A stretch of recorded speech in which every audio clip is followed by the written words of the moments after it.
May nagsarang pinto, may ibang pinto dyan na pwedeng buksan para pwedeng pasukin.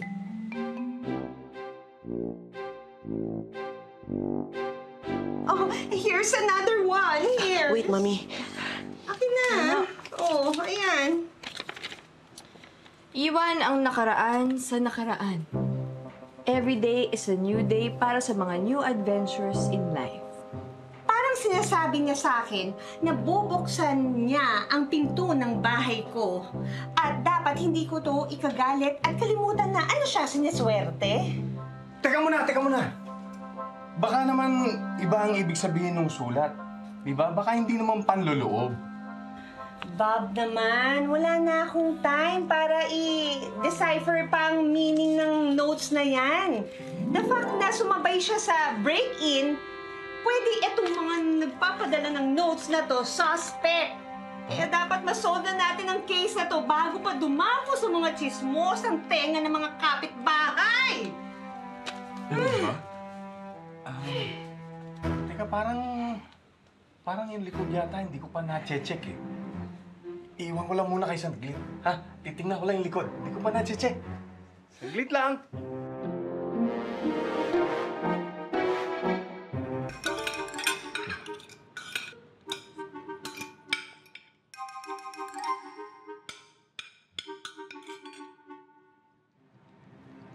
Huwag ipagkakamali, masama sa hindi. Mabuti ang hangad ko. Naku, alam nyo, pakiramdam ko talaga, may connect yan eh. Dun sa nanloob kay Ma'am Cleo. Kahit tinan mo, naghuhugas kamay yung nagsulat ng mga love notes. O baka naman iniisip niya, kailangan isipin natin malinis siya para mabaling atensyon natin sa iba. Ayan na naman kayo eh. Sinabi ko na nga kasi sa inyo, paniwalaan ninyo yung sinasabi ko. Magkahiwalay yung nanloob dun sa gumagawa ng notes. Bakit ba ayaw niyo makinig sa akin? O baka naman, may past lovers si Ma'am Cleo, di ba? Na may hidden desires na gustong bumalik sa buhay niya. Tama! Kaya ayan, nagpapaandar, sumusulat ng mga corning, sweet at secret love notes para sa kanya. Ano ba yan? Alam ninyo, yung isang taong nag-e-effort na gumawa ng notes, hindi naman isang taong desperado yan eh.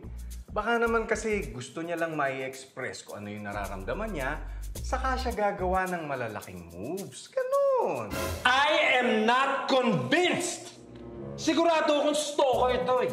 Tama! Tama! Kaya dapat, maiakyat na to sa mga kinauukulan. Hindi, sure ako malinis ang intensyon niyan. Garantisado. Ganun talaga yung mga psychopath eh. Ha? Akala mo sa umpisa, mabait. Yung pala, may pitik. Ha? Kaya nga, tama talaga. Delikado yung mga ganyan. Kaya dapat, mai-report na natin yan para maparusahan at maipakulong. Kulong! Teka, bakit naman kulong kagad? Bakit naman ganun? Dapat! Bakit? Salot sa lipunan ng mga taong ganyan. Salot sa lipunan! Kaya kung ako, isa lang akong stalker, aaminin ko na eh.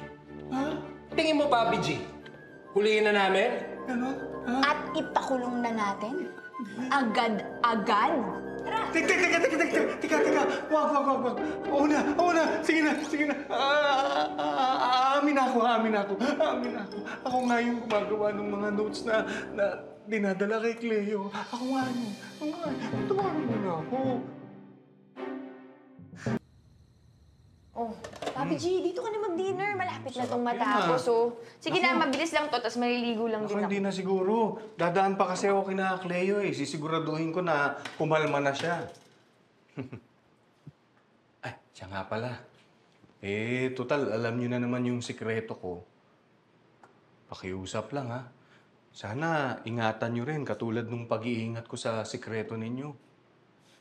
Ha? Promise. Promise yan, ha? Oo, may mala. Salamat.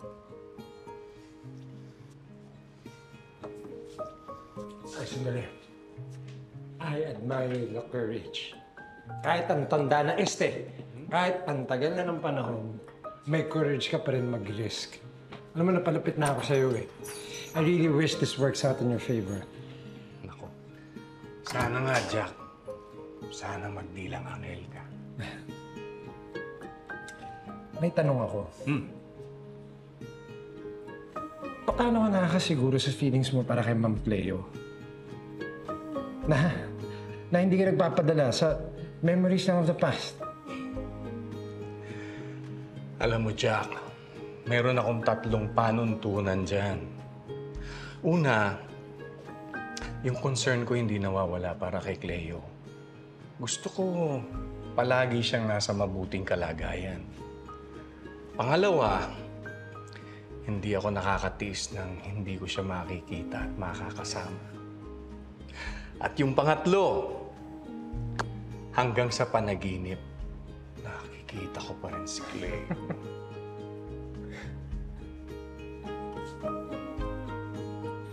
Nako, idol talaga kita, Bobby G. Saka talagang lover boy. Teka, Jack. Bakit mo nga pala naitanong sa akin? Meron ka na bang nararamdaman para kay Jill? Ha? Finally, masusubukan na rin namin yung cleaning services! Ay, nako, Marge, Parts, hindi talaga yung magsisisi. Dahil talagang expertise namin ang paglilinis ng kahit anong kalat at dumi sa lipunan. Bahay, kalat at dumi sa mga bahay. Nakashoot to kill lahat ng goods. Ha? Ibig sabihin lahat ng germs na makikita namin dito sa bahay ninyo. Tama! Lipunan tsaka germs. Kayo ah! By the way, Marts, nakita namin kayo, natanaw namin kayo ni Bobby G, parang aligaga sila, no? May something ba? Well, kita namin nag-uusap sa rooftop si Miss Cleo at si Jolie, ha? Parang seryosong-seryoso yung pinag-uusapan.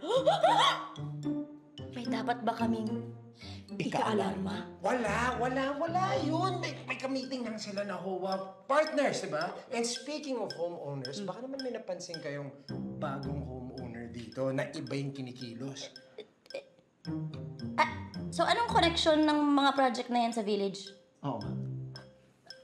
Hindi. Kasi para sa peace and order. Di ba? Alam na, delikado na. Baka may makapuslit dito sa village natin. Nakakatakot yun.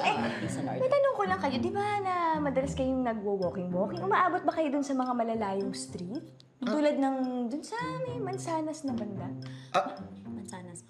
Oo, pero wala namang kakaibang makikita doon. Dun sa coconut tree, maabot ba kayo doon? Coconut tree, Hindi kasi, maganda din doon eh. Umabot ba kayo doon?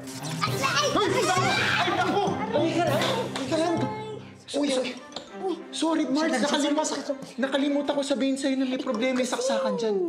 Akin po. Tignan mo. Bards! Concerned na concerned kay Mards. Ang sweet naman. Ako din. Aray!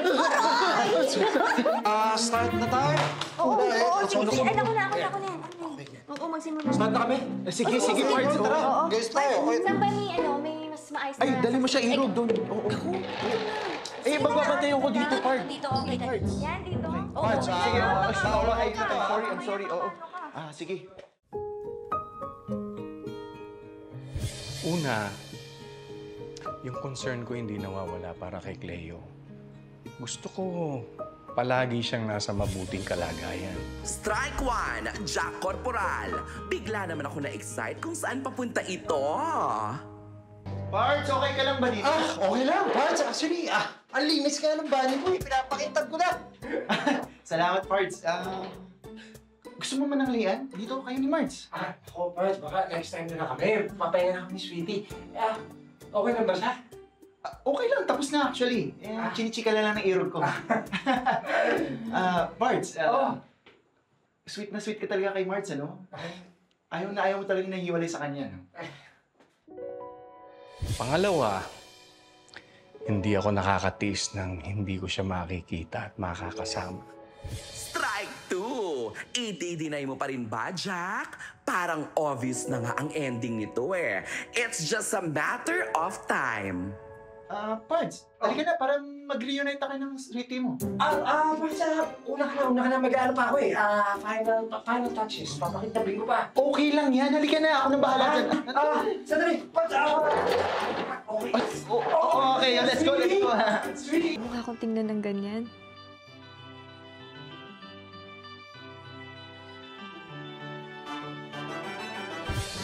salamat, Dok. Hanggang sa panaginip, nakikita ko pa rin si Cleo. Jack, mukhang tinamaan ka na yata.